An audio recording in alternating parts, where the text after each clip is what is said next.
여러분 안녕하십니까? 박근혜 대통령이 취임 이후에 첫 기자회견을 갖고 국정 운영과 주요 현안에 대한 입장을 밝혔습니다.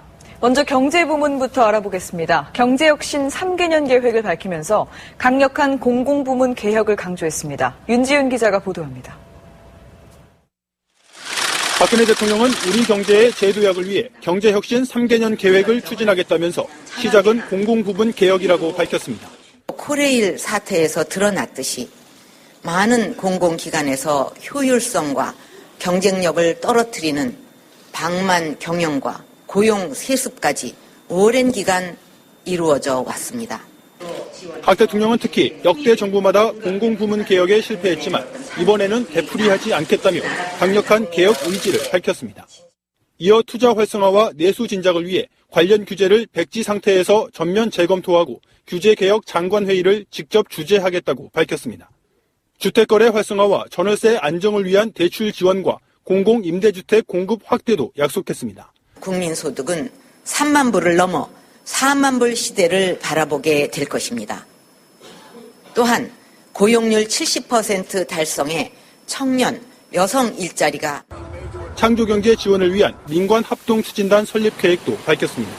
박 대통령은 이어 증세보다는 먼저 경제 활성화를 통한 재원 조달이 바람직하다면서 현재의 엔저 위기는 FTA를 잘 활용하면 기회가 될 수 있다고 설명했습니다. MBC 뉴스 윤지윤입니다. 남북관계에 있어서는 일각의 통일 회의론에 맞서 통일은 대박이다 이런 표현을 쓰면서 당위성을 강조했습니다. 또 이번 설에 이산가족 상봉을 추진하자고 제안했습니다. 박성준 기자가 보도합니다.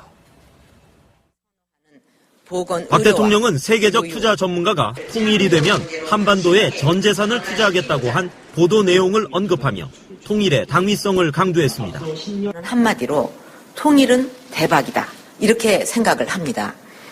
한반도의 통일은 우리 경제가 실제로 대도약을 할 수 있는 기회라고 생각을 합니다. 또 통일 기반을 구축하기 위해 국제 공조를 강화하고 인도적 지원과 민간 교류도 확대할 것이라고 강조하고 한반도 평화의 최대 장벽인 북핵 문제 해결에 적극 나설 것이라고 밝혔습니다.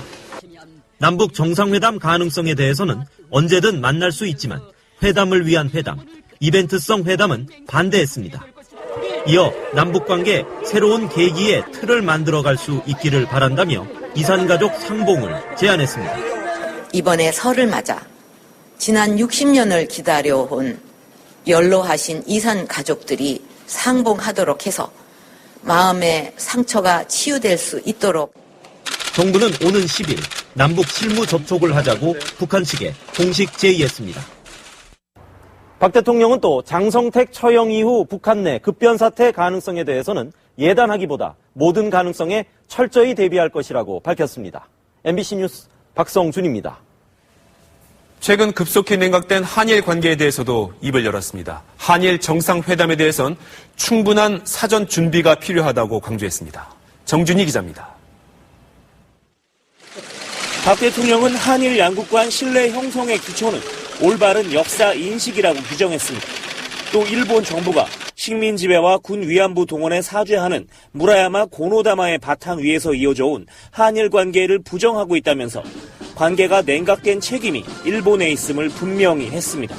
자꾸 그냥 그것을 부정하는 언행이 나오니까 이것이 이제 그 양국 관계의 그 협력의 환경을 자꾸 깨는. 이어 박 대통령은 양국 협력이 확대되지 못해 안타깝다면서 한일 정상회담은 두 나라 발전에 도움이 되도록 미리 준비해야 한다고 밝혔습니다.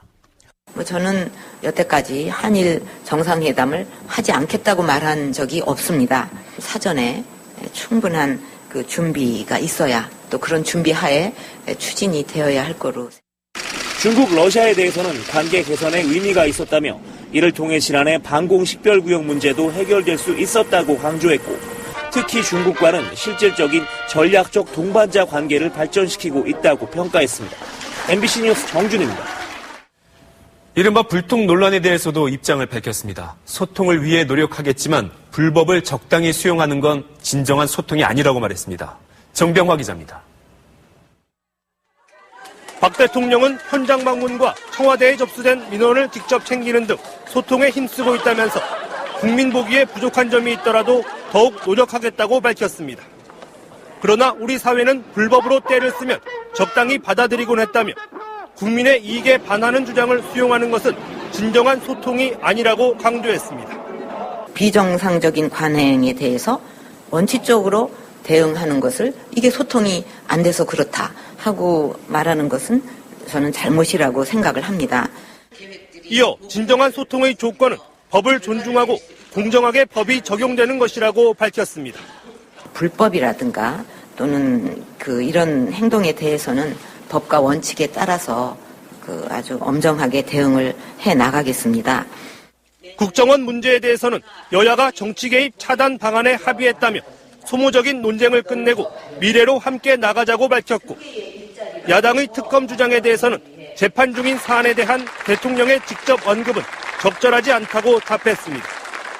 개헌론에 대해서는 지금은 경제 회복의 불씨를 살려야 할 때라며 논의 시기가 아니라고 선을 그었습니다.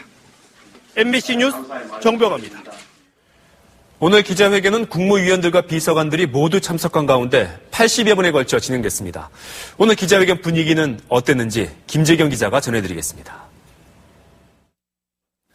박 대통령은 정홍원 국무총리 등 내각과 김기춘 비서실장 등 청와대 참모진을 양옆으로 하고 중앙연단에 올랐습니다. 내외신 기자 150명은 춘추관을 메웠습니다. 박 대통령은 신년 구상을 밝히면서 경제를 24차례, 투자와 개혁 7차례, 변화와 혁신 5차례, 행복은 4차례, 또 일자리를 3차례 언급하며 혁신과 경제 활성화를 통한 민생 안정이 집권 2년 차의 최대 과제임을 강조했습니다. 미소 띈 답변을 하다가도 여성 일자리와 대북 문제 등에선 손짓을 하며 강한 의지를 보였습니다. 계획됐던 70분의 회견은 10분 정도 길어졌고, 박 대통령은 회견 뒤 예고 없이 춘추관 기자실을 찾았습니다. 2번 하면 큰일 나는 걸로. 근데 기자분들은 그렇지 않네요. 기자들과는 밝은 분위기 속에 포옹도 하며 친밀감을 보이기도 했습니다. 남자분들이 차별한다 그래요.